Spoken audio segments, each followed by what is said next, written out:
All right, welcome back to another episode of the Black Bullion Show. Well, this news kind of flew under the radar for me, guys, but the US outlook isn't just looking bad to us gold bugs, but even some prominent agencies are applying the pressure to the US right now. And who exactly are these agencies? Well, find out shortly, but first, if you're new to this channel, please hit that big red subscribe button right down below. Also, please hit the like button, helps to get this economic evangelism right on out there to the masses to bring more people into precious metals. Okay, so one of the big three credit rating agencies, Fitch, has cut its outlook on the US to negative from stable. Check this out. Ratings agency Fitch on Friday cut its outlook on the United States to negative from stable, citing deterioration in the country's public finances and the absence of a credible fiscal consolidation plan. It affirmed its AAA rating on the country. Wow. And here's a quote here. There is a growing risk that U.S. policymakers will not consolidate public finances sufficiently to stabilize public debt after the ronies shock has passed, Fitch said in a statement. Well, I'd hate to break it to Fitch, but we've long been on the path of no return in our ability to repay our debt in the United States. Sure, the ronies, has been, a thorn in our side in that, but we've been experiencing a slow growth in GDP for years now, which has hampered our ability of repayment. Now, check this out. Two economists put out a controversial study called Growth in a Time of Debt. And they, posited that when an economy reaches external debt of 90%, GDP growth is basically cut in half.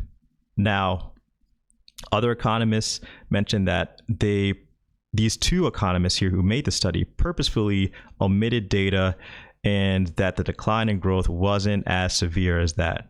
But to me, this is a case of what I like to call majoring in minors and just seeing, and not seeing the forest for the trees. I honestly, I'm not a researcher. I'm not a person who does peer reviews, so I kind of don't care about the exact numbers. Oh, it's not 90%, it's 80%. Oh, it's 70%. Oh, it's 100%. Like, I really don't care about those percentages.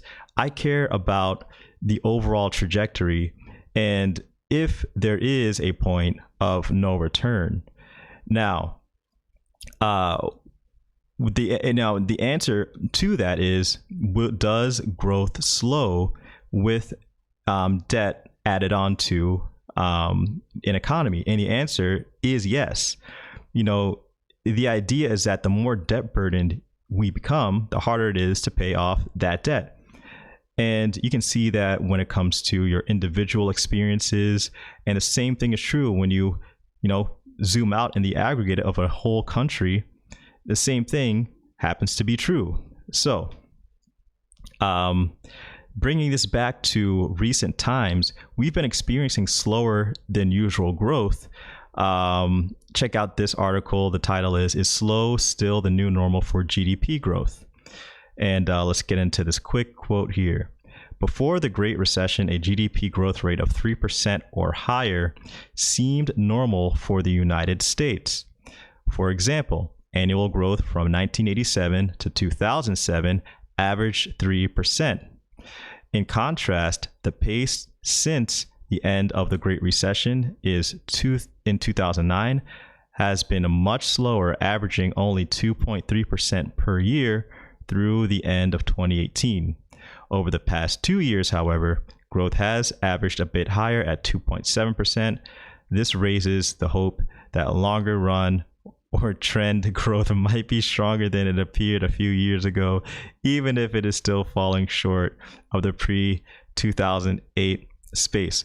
Well, guys, this article was actually written June 24th, 2019. So sorry to burst your bubbles there, guys, John Furland and Hugh Lee. And I did say burst your bubble because that was an intended pun, guys. I hope you guys got that one. But now just imagine how bad GDP growth will be this current decade, the 2020s. Now, let's get straight into, or let's get it straight from the horse's mouth. Fitch, this is actually their website here.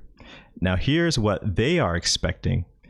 I'm going to read this quick highlight here. The impact of the 2020 ronies recession on GDP will continue to be felt for years to come, with GDP levels in the largest advanced economies like us in the United States expected to remain around 3% to 4% below their pre-ronies trend path by the middle of this decade, says Fitch Ratings in a new report. That is huge. Take a look here.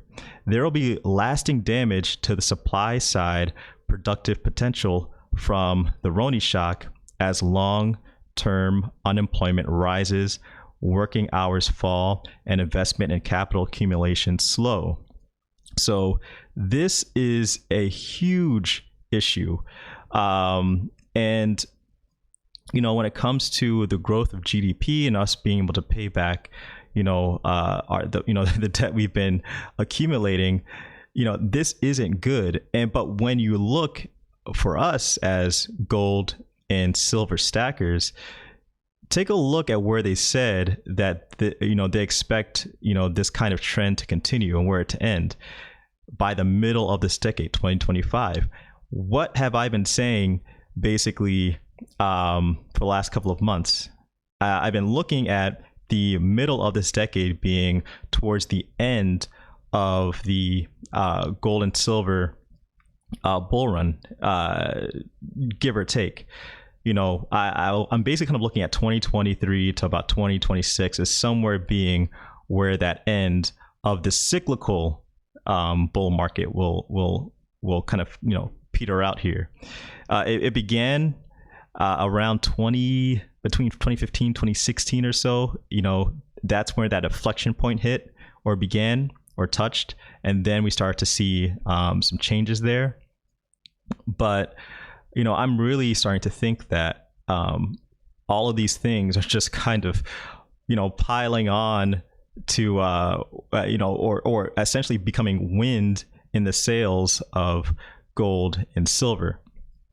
So guys, essentially our GDP growth in the United States is not looking so good, while massive amounts of dollars are being printed. Now, how am I protecting myself against this? Well, guys, you are on a Bullion channel, so you know exactly what I'm doing. But let me know what you guys are doing in the comment section below. Are you guys going to be keeping an eye out on GDP growth as years go on? Will this impact your stacking strategy? Let me know in the comment section below. Thanks again for checking out the video. Please give it a like. Please subscribe if you're new. It's Black Bullion.